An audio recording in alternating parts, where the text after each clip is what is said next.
Jazzcast Pros. You know, with drinking and my experience in coaching, a lot of people, including me, kind of don't address it seriously until there's a crisis or January 1st, right?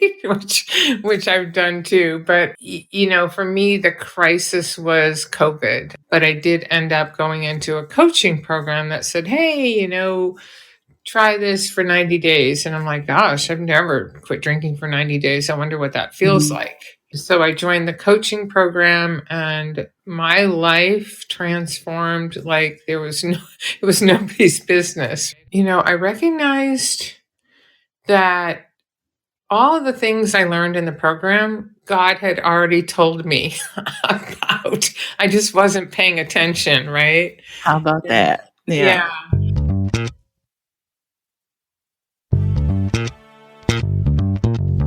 Welcome to Living the Front Seat Life podcast. I'm your host, Coach Kelly Marie, and I am just a woman in this world living my life with several mental health disorders.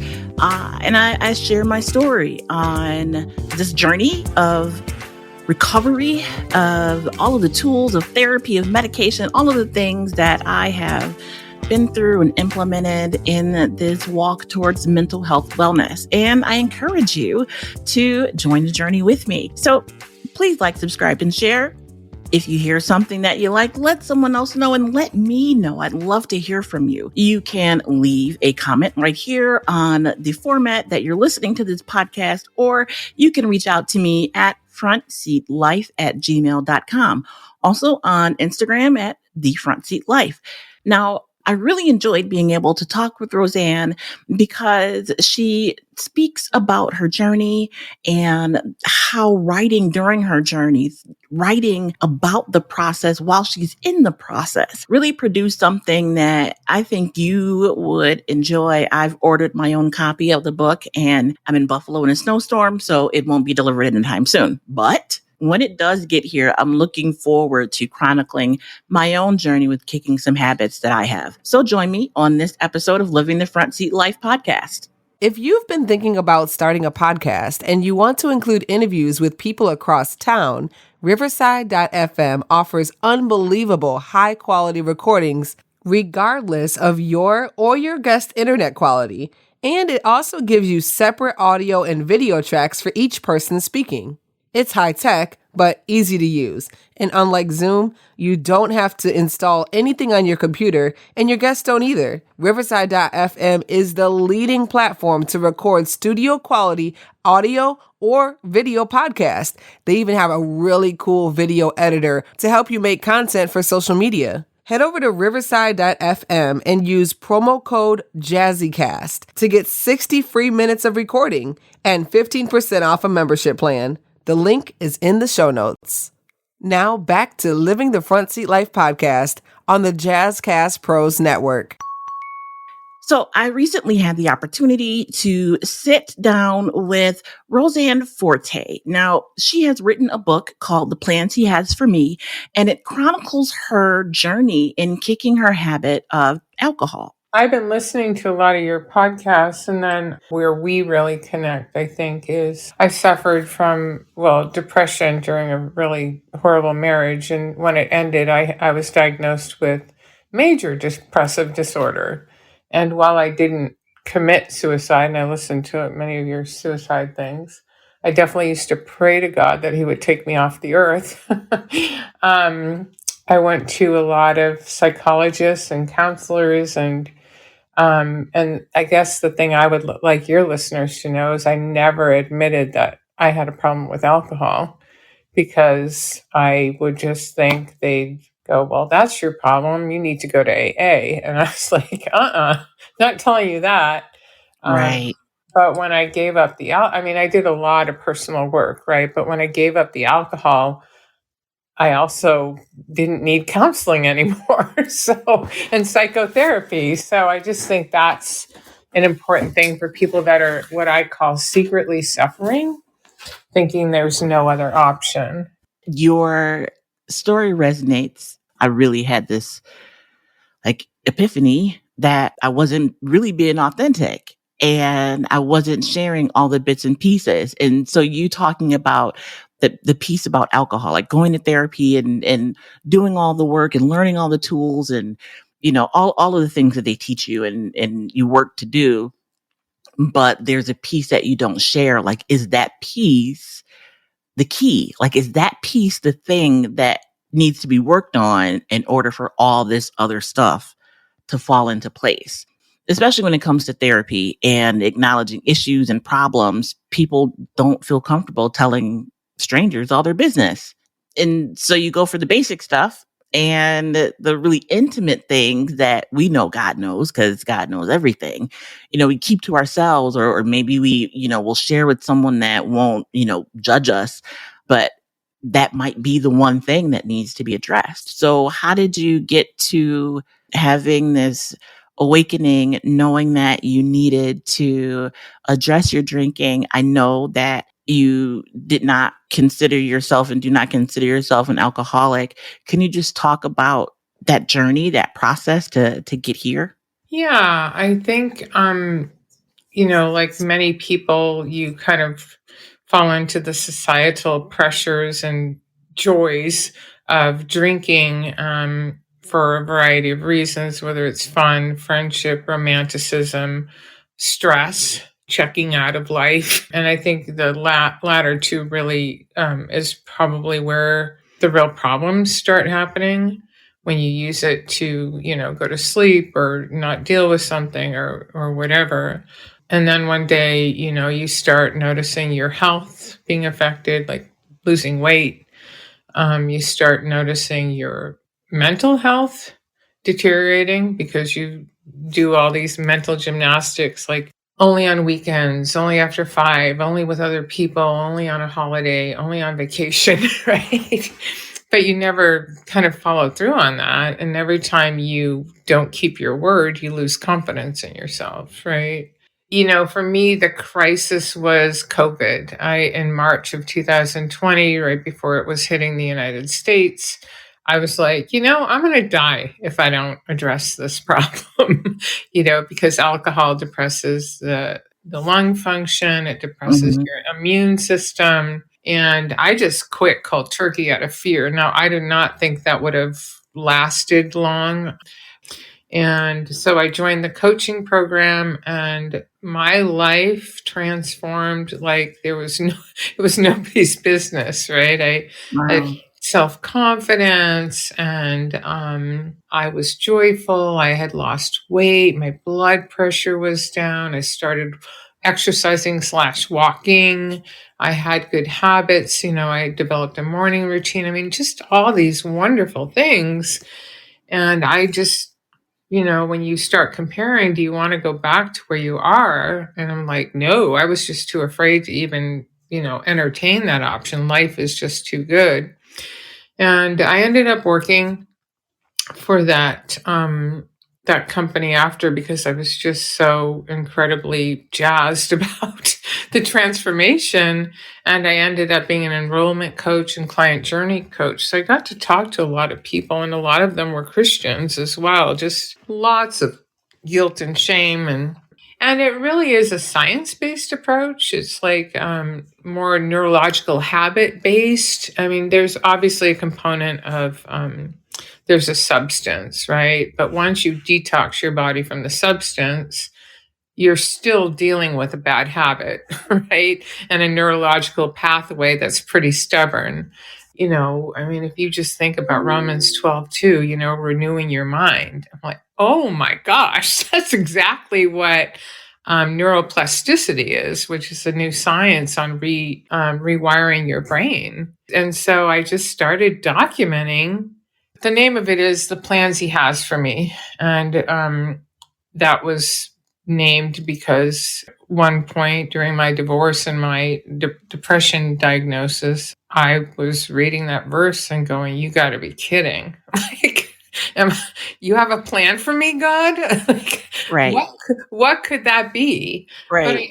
I did walk in faith, and here I am, like almost 3 Mm-hmm. years later. There's a book written. I've got confidence back. I'm It's changing lives. I just feel like the power of the Holy Spirit. So I want people to know that there's a different life, that this substance lies to us. And when you get on the other side of it, it's like, oh my gosh, this is the joy that God meant us to have, right? It's not that life is perfect, as you know. Mm-hmm. Um, we still have the ups and downs of life, but when you have overcome this, you develop this self confidence like, okay, I'm having a bad day.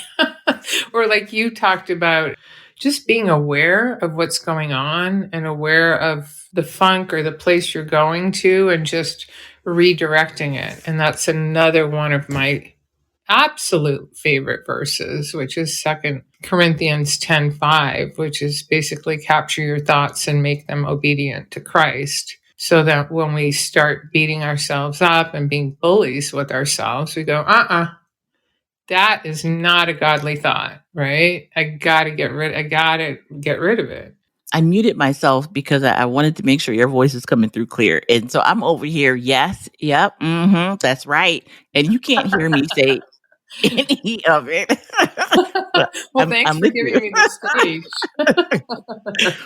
So I was a very heavy drinker before my suicide attempt in 2013. And it was my method of escape. Like it was, I drank wine like it was going out of style, like bottles on stock. Like that was just what I thought I needed. And it took me getting to the bottom to realize that I didn't need it at all. And everybody's different and everybody's journey is different. Their stories are different, but, some people may need to, walk a different path. But I think when you are in a place, and so similarly for me, it was not an addiction. It was a place of safety. It was a place of comfort. I was drunk. It wasn't really comfortable, right? But like, that's what I told myself. That's what I felt I needed. And I don't think I would have told you before my suicide attempt that I could stop drinking. Afterwards, a totally different story, right? But before that moment, because it was it was a part of my life. It was there. It hadn't always been there, but it grew into this overwhelming piece of my life. And I don't know how my kids, Roseanne, I don't know, but by the grace of God, there's so many nights I don't know how I got home. I don't know what my kids ate. I don't know. I can't tell you anything really about that era, to, if you want to call it that, of my life.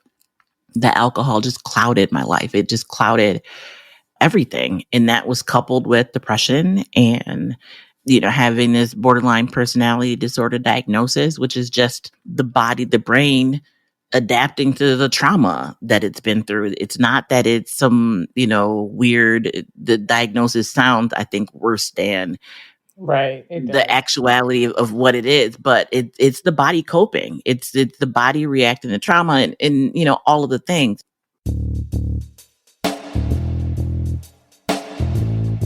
Greetings, everyone. My name is Rob.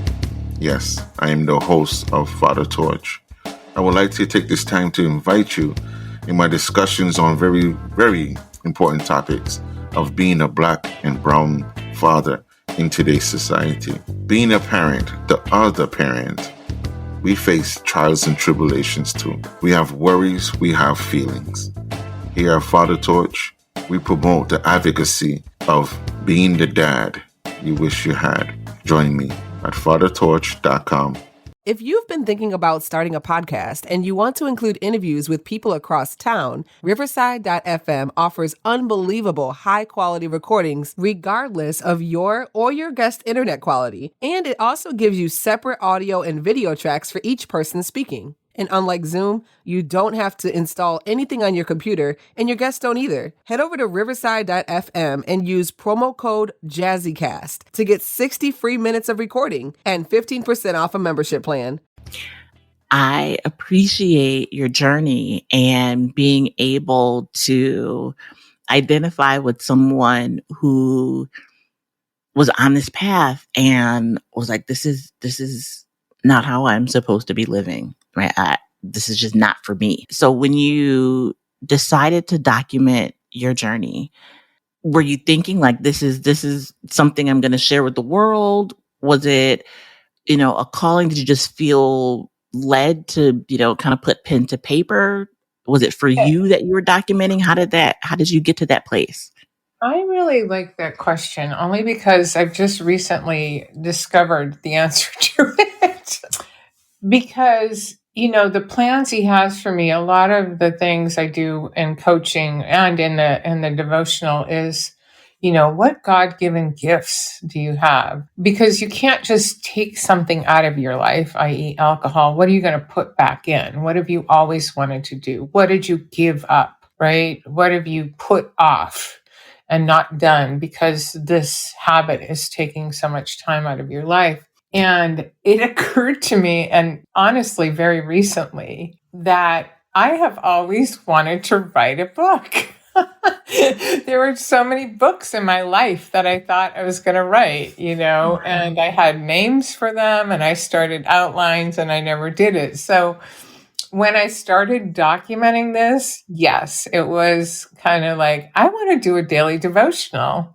And, at the time I thought I could marry it with the secular program, to help Christians and have kind of a Christian division.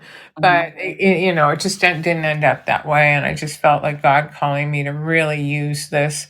The coaching programs that I was a part of were very expensive. And it really killed me that these methodologies were not available to people who can't afford lots of money to solve these problems. And so, the devotional is my way to deliver a methodology and God. I mean, 84 straight days with God talking about the problem. The other thing that I realized in hindsight is that when I did put pen to paper, it was so soon after my personal journey of going through that I could really document the feelings that I was going through, like on a day by day basis, or, here's what happened the first 4 weeks and the second 4 weeks and the last 4 weeks. If I were to have waited and done that today, I could not have gotten the product that I have in that book because it was so raw and authentic to that time frame. And so I'm just really grateful. I really feel like it was inspired by the Holy Spirit. I feel like he used my gifts and my dreams to work for his kingdom. I want to make sure that we get your website in there, the plan he has for me.com. But if someone is interested in walking this journey with you, I know that you offer coaching, and is it one-on-one coaching work? What could Right people now, expect? it's group coaching, but I will be offering one-on-one for people that want it because some people can do it with the devotional alone, which is $9.95 on Kindle, and if you want the paperback version, it's $19.95 on Amazon. But yeah, www.theplansehasforme.com, and there you can either purchase the book or download for free. I call it the Kickstart method for alcohol freedom. And those are kind of my best ideas about how to stay the path. And so that you can download for free. And I just bravely, fearlessly started a TikTok channel like 3 days ago and Instagram. And that's at Roseanne Forte Plans. So yeah, I'm being fearless from You someone are. yeah. I'm not going to lie. TikTok scares me. I'm on Instagram and I haven't learned Reels. And I love technology, but I don't know what it is about social media. These two platforms have just so to hear you saying that you started TikTok, you're giving me hope. I think maybe possibly, I'll see, but Yeah, I'd like to I'd love to encourage hear you. it. do that because, there's no downside really.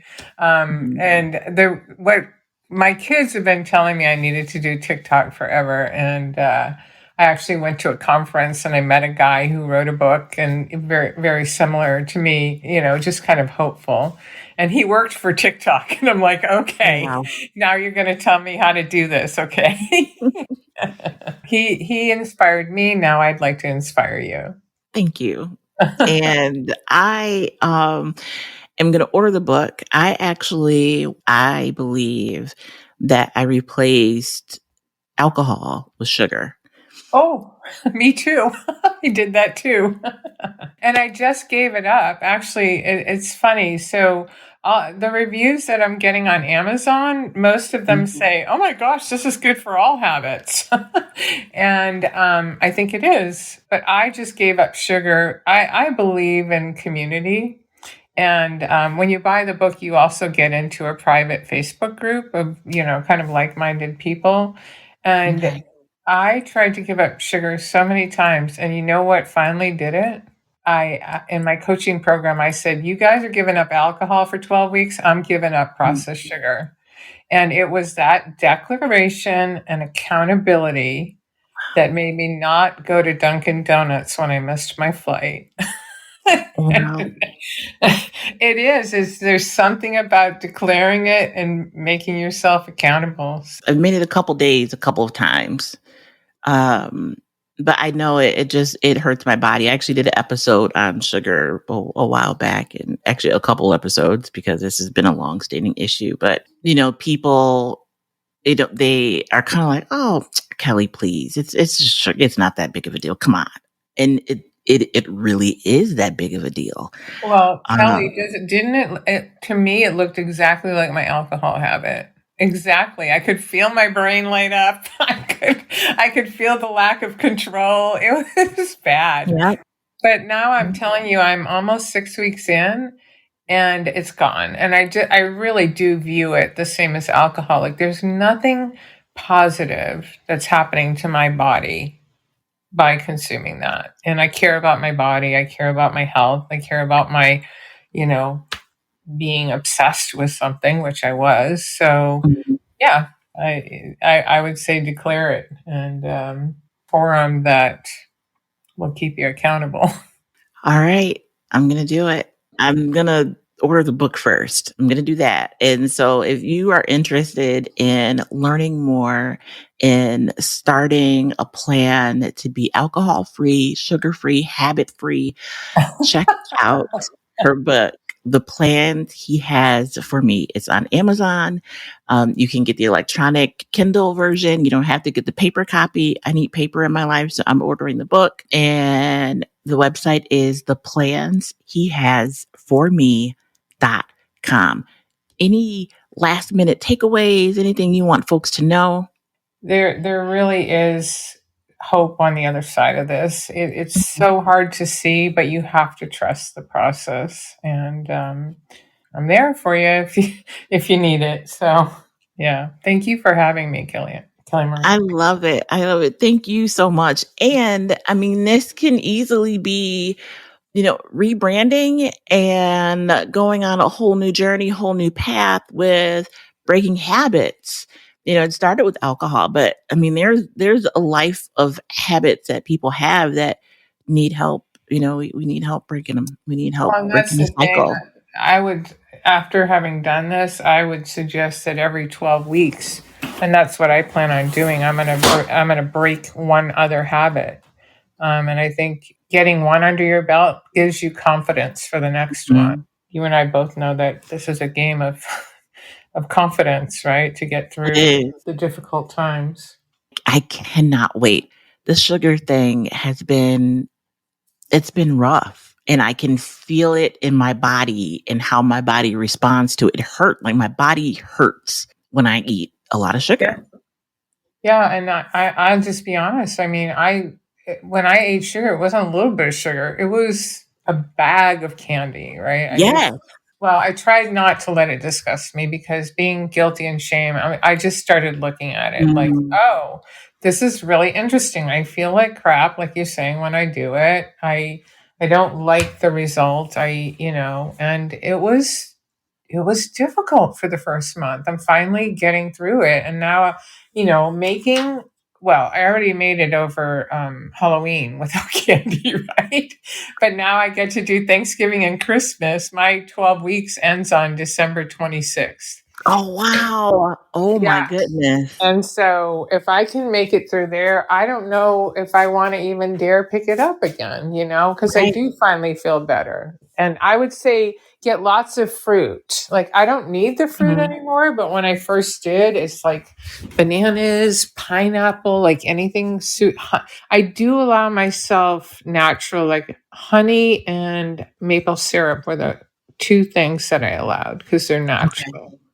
So what I said, no processed sugar. Mm-hmm. And now I don't even need the fruit. That's huge.